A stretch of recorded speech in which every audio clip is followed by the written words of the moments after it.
Hello and welcome to Shell Point Today for Monday, June the 13th. I'm Rich Nation. Coming up on today's show, Katelyn Van Scoy and Dan Philgreen will report on all the action and competition that takes place on Fridays during water volleyball. And Teri Kollath will talk with Professor Adrian Kerr about another exciting history session that continues this week. But first, we'd like to remind you that the summer concert series kicks off tomorrow with the Stardust Memories Big Band at the Village Church at 7:30 p.m. Come hear some of Southwest Florida's finest musicians that continue the legacy of the American big band sounds made popular by Duke Ellington, Benny Goodman, Buddy Rich, and many more. Individual tickets are just $20 each and available at either service desk. Looking ahead to this Friday, you don't want to miss the celebration of fathers with Corvettes, Coffee, Cruller, and Clips event from 9 a.m. to 11 a.m. in the Administration Circle on the island. Come out and enjoy a display of Corvettes while having coffee and donuts. Men will also receive complimentary neck and eyebrow trims courtesy of Shell Point Salon and Spa. This is a free event, but you need to sign up by contacting either service desk. Also, we want to remind you of tomorrow's Pickleball Clinic that takes place at 9 a.m. on the courts behind the Resident Activity Center. Whether you're a skilled player or new to the game, the clinic will have something for you to improve your game. Here's Jerry Ingalls and Katelyn Van Scoy with more insight.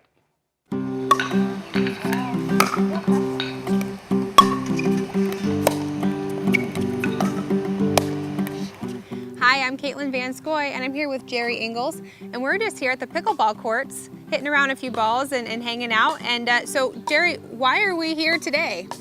Well, a couple of reasons. We want to stimulate some interest from other Shell Point residents to join the group, and we want to talk about a special clinic we've got on the 14th of June. So that's really why we're doing this today. Great, and I've been watching a little bit of these players, and they seem to be having such a great time. And it's so fun to watch, too, even if you're not playing. It's more fun to play than to watch. But yeah, we have a lot of fun. And one of the things we do is go to the Island Grill afterwards and usually have breakfast. Oh, so that's part of our group, okay. too. So we play Wednesday and Saturday mornings at 8. Great. We're trying to stimulate enough interest so that we can have some more groups, Absolutely. perhaps break it into different levels. Great. But the clinic is going to address some of those issues too. There are some parts of the game that we're not particularly good at, and we're looking forward to the clinic to help us with those. Well, I like your honesty. We're not pros yet. Well, this clinic, like he's talking about, is June 14th at 9 o'clock. It's going to be here right at the pickleball courts, and we're going to have Julie Scott here. Now, who's Julie Scott? I've not met Julie. I've talked to her on the phone a couple of times. Julie works at Waxahachie Recreation Just Center. down the road here. Just off Summerlin. And she's coming, and she's bringing her son, who's 21, and he's the National Pickleball Championship. Yeah, this champion. year he just won it. Yeah, did. Kyle Yates. So we're excited to have a pro and his mom be here. It'll be nice. Yeah, absolutely. It's going to be a fun time, and anybody is welcome. You don't have to have played pickleball before. You can just come and see what it's all about. Absolutely. Many people have played tennis before, and so the transition is quite simple. But even if you haven't played tennis or table tennis, Right. People pick it up pretty quickly. Yeah. So Now that we've talked to you, let's go ask some of the other players what they think. I'm here with Phyllis Ingalls, and I just wanted to ask her a few questions about pickleball. So Phyllis, why do you play pickleball? Well, it's good aerobic exercise for one. Absolutely. That's a biggie. I love sports, and I play most games that have a ball, tennis ball or whatever. I just enjoy sports. So do you need more players here? Would it be more fun if you had more players? Well, of course it would be. We have a group that started about 4 years ago, and we are all still playing together, but we add one here and there. We try to encourage people to come. I think people tend to say, oh, I don't know that game, so they stay away from it. Right. So, but it's all over everywhere. They're putting in courts. I don't know how many courts they have at the villages, and we just went to a tournament in Naples that was unbelievable to watch.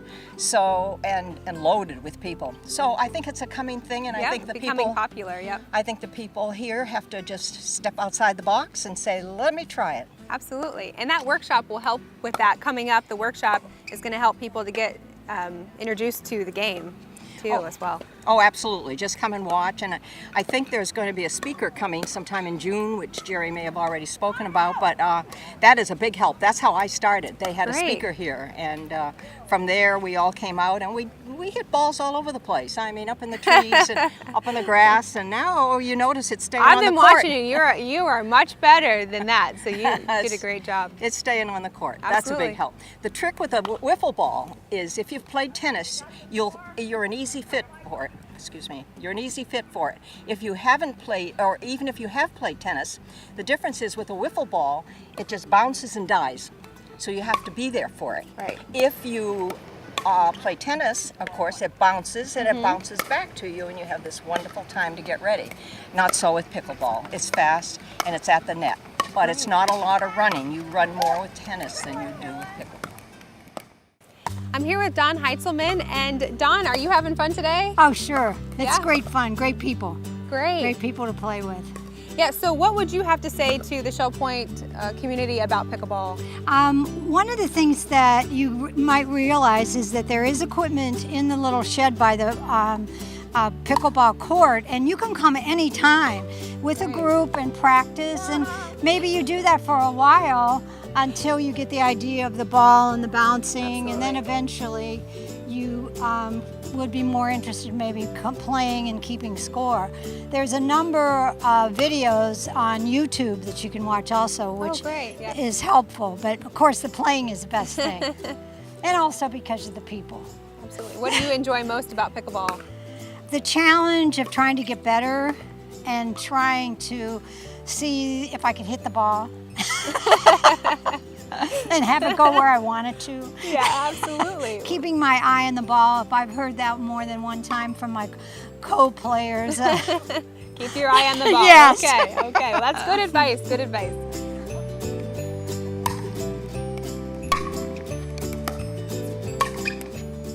Well, thanks so much for joining us. We hope you are excited about pickleball, and we hope that you'll join us on June 14th at 9 o'clock right here at the pickleball courts for the workshop with Julie Scott and Kyle Yates. I'm Katelyn Van Scoy, and this is Jerry, and we'll see you later. Thanks for your time. Summer begins next week, but it already feels like we're in the peak of the season. So here's something to cool you down during the hot afternoons on Fridays. At the Aquatic Center on the island, residents are having a blast playing water volleyball. It's tons of fun, good exercise, and a great way to stay cool while being outdoors. Dan Philgreen and Katelyn Van Scoy went outside on assignment to discover how much fun these volleyball players are really having.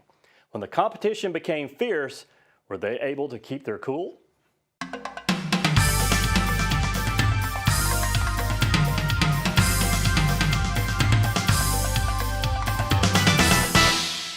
So Katelyn, we're out here at the amazing sports complex of the Shell Point Aquatic Center. Started the third season here. We got water volleyball happening on a sweltering Friday afternoon, but the temperature's perfect in the water. Absolutely. I'm here to supply a little color commentary. Color seems to be blue because the shade sail is making everything blue. Oh, that's a very good observation. There you go. So what do you think about it, Katelyn? Well, we've got some very well-oiled machines in here, and I call them volleyball players, resident volleyball players. That's right. Yes, we have about 16 residents out here, and they are showing out their talents. It's amazing. It's fantastic. The sportsmanship. It looks like they're well underway The right talent. now. Yes, Let's check in on absolutely. them. Okay.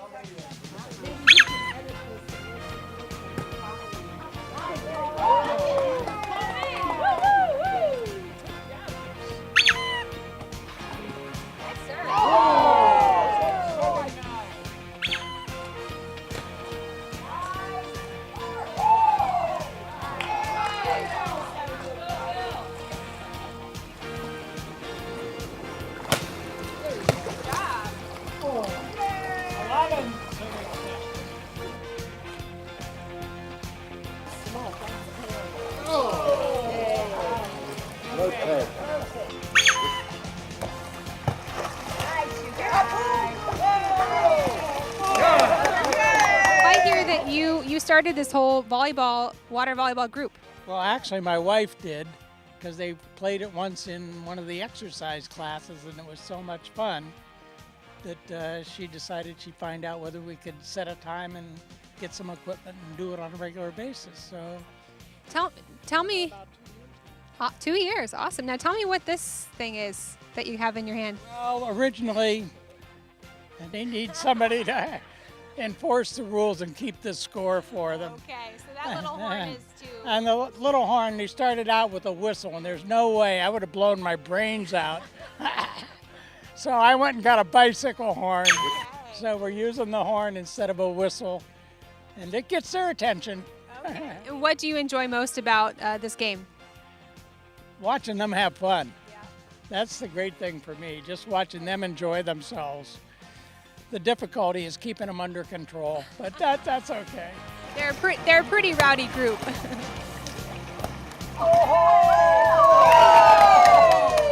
What do you love most about water volleyball? The camaraderie and the exercise. It is so much fun. So more people should come Great. and play.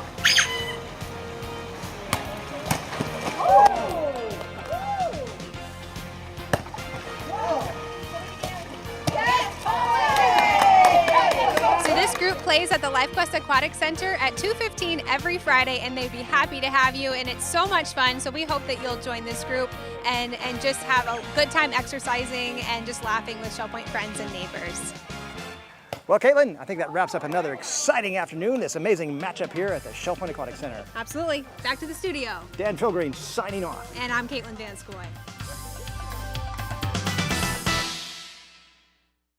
And now, Professor Adrian Kerr is back with Teri Kollath to talk about his 5-session series on the history of the United States to 1815. The third session takes place this Wednesday in the Grand Cypress Room of the Woodlands, beginning at 4:30 p.m. Let's get a taste of what the good professor is teaching us as he speaks with Teri now. Hi, I'm Teri Kollath, manager of the Academy, and I'm here with Professor Adrian Kerr. He's taken us through the history of England, and now we're going to look at the history of the United States. And we're going to start right at the very beginning, as we usually do. Thanks for joining me, Professor Kerr. Thank you, Teri. It's always a pleasure to be here at Shell Point. Now, we all are aware of our U.S. history, but it's really a lot of fun with you to look at things that happened without concentrating so much on memorizing dates. And that's what you do for us. And I love how you start right at the beginning. The history of the United States is still being debated this day. Not so much the United States, but let's say North America and South America. Where did humans come in from, and how did they get here, and what's the evidence to show that they were based in, most people think, in the southwest part of the United States, but there's a lot of growing evidence to show that was too simplistic a model. The traditional model is that people from Siberia came over when the land bridge was still strong over into Alaska, and then of course the water levels rose as the earth got warmer, and that cut that off. So the earliest evidence of humans entering America is around about 14,000 BC, which is very, very, very late. It took a long time to get from the Middle East through India, Southeast Asia, up into, and then into Alaska. And so the people moved gradually southwards, and quite quickly, within a couple of thousand years, had colonized all the way down to South America. That was the model. And then various pieces of evidence started to occur which didn't quite fit. For instance, the types of spears that they used in Folsom and Clovis didn't match any Siberian technology. In fact, it matched French, Spanish spear points. And then people started to think maybe some of the earliest settlers came in from the east by island hopping, lower sea level, and into northeast United States. And in fact, there are more spear points and arrowheads in Maryland than the whole of the southwest United States. Fascinating. And then all sorts of interesting sites in Virginia and the northeast United States began to question seriously, were there two routes into the country, and did they mix together? But from 10,000 BC, the earth got warmer and warmer to the point where all the great animals were extinct, became extinct. So they hunted the bison almost to extinction. The woolly mammoth was hunted to extinction. The saber-toothed tiger had nothing to eat, so it conked out. So the horses were hunted to extinction pretty much, and horses only came back into the Americas with the conquistadors, and likewise pigs. There were no pigs left in Americas. They were brought over by conquistadors. So the people who lived and grew up on the plains of the Americas and elsewhere pretty much lived off the land. They were hunter-gatherers, and so it went on until the Europeans arrived. The first settlement, of course, was in the south, in Florida and into New Mexico and then into California and the Grand Canyon. And then the British colonists came in. And then we got the debate between the British colonists and the French interests in North America, which led to the French-Indian War. And then the colonies didn't want to pay taxes to pay for the war, and they became independent. And the United States started off as an independent country, as we know. And then the early days of its foundation are fascinating to observe, because here you have a country which is starting from scratch. You've got great founding fathers who have tremendous intellect. Unfortunately, most of them are lawyers, but we'll forgive them for that. And they were determined to create a new model for civilization based on democracy. And the debate during the Federalist Papers of what kind of model should we have states being most important and the federal government being minor, federal being most important, the states having a lower role. That debate was wonderful in the way it conducted itself. Right. America was one of the few revolutions that was truly successful. Other revolutions were bloody, painful, and didn't necessarily give a good result. Take, for instance, the French Revolution, which was 30 years of chaos with warlords controlling France. America was different. America had the benefit of having a very high wealth, first of all, and a determination to build on the British model and make it better. And they had great leaders. The founding fathers were astonishing people, and they had the country's interest at heart, as opposed to how can I improve my lot. George Washington didn't want to be president beyond one term, for instance. He was frightened of staying in office for more than 2 terms when he was persuaded to take the second term, because he didn't want to die in office and set the precedent, and therefore future presidents would become kings, and for life. Yeah. So there's and then of course you have the great formation of the financial system, and then the push west. The push west, Lewis and Clark, all the way to the California coast, and the states themselves filling in between. And I stopped deliberately at the War of 1812, because beyond that it becomes close to home, it becomes political, it becomes north-south and so on. So I keep away from that area, and 1812 is where I stop. And how wonderful. We're going to finish this whole 5-session series right before we celebrate our independence, 4th of July. And how wonderful to think of the things you've brought out. The good of how our country was formed, and the good that still remains, and the generosity, and the sense of selflessness that made us what we are today. What a good time to be reminded of all that. It's a great time. And we thank you so much. It's a pleasure. Hope you join us for the whole series. And now it's time to cover all of today's happenings, Academy news, menus, and Village Church connections, right after this Listening to the Words preview from David Hauenstein. You can hear this week's encore performance of Listening to the Words, program 145, and be reminded of many of the little things that make life worth living. And believe it or not, that includes 2 stories about funerals. One in Thailand that gave a Peace Corps worker a very different perspective on honoring the departed. Another, a tongue-in-cheek look at a man's final wish. Shell Point resident Mario Monte looks back at New York City kids fighting through towering snow to watch a not-to-be-missed New York Rangers game. And a lot more, including helpful hints from such as the Bible on forgiveness, the Buddha on meditation, and Plato on just letting go. David Hauenstein explaining that this program was first aired about 2 years ago in March of 2014, so don't let any time references confuse you. You can hear this encore presentation twice each hour on your Shell Point Channel 12 all this week. And thank you for listening to the words. Hello and welcome to the Happening segment of Shell Point TV. I'm Katelyn Van Scoy, and I'm here to give you all of Monday's activities. We start at 8 o'clock with men's round robin tennis at the Woodlands. Moving to 8:45, we have virtual bowling in the Resident Activity Center. Billiards will be played at the Resident Activity Center at 9:15. Also at 9:15, the Lollygaggers paddlers will be heading out from the kayak storage for their weekly outing. Pottery will be available in the Pottery studio at 9:15. And we move to 10 o'clock for men's match play tennis at the Woodlands tennis courts. There's a Health Connections class at 10:15, Brain Boot Camp in the Social Center. You do need to sign up for that. We're moving to 10:30 for Disciple Men's Bible Study Group in the Woodlands Game Room. And at 10:45, Table Tennis Playing Clinic will be available in the Island Tunnel. Our last morning activity is at 11:30 with the Health Connections class, Barre Ball Edition in the Tarpon Room. That one is currently closed. Moving into the afternoon, we have Mahjong at 12 o'clock in the Sabal Room at the Woodlands. There's Zumba Fitness at the Health Connections class at 12:45 in the Tarpon Room. Samba the card game will be available at 1:15 in the Resident Activity Center. And 1:45 is the time for Osteo Break Free. That's a Health Connections class that'll be held in the Tarpon Room. The Beady-Eyed Bead Club will be meeting in the Oak Room of the Woodlands at 2 o'clock. And at 3 o'clock, Pilates Stretch will be held in the Tarpon Room. We move to 5 o'clock for the singles table. That'll be available at the Crystal Dining Room.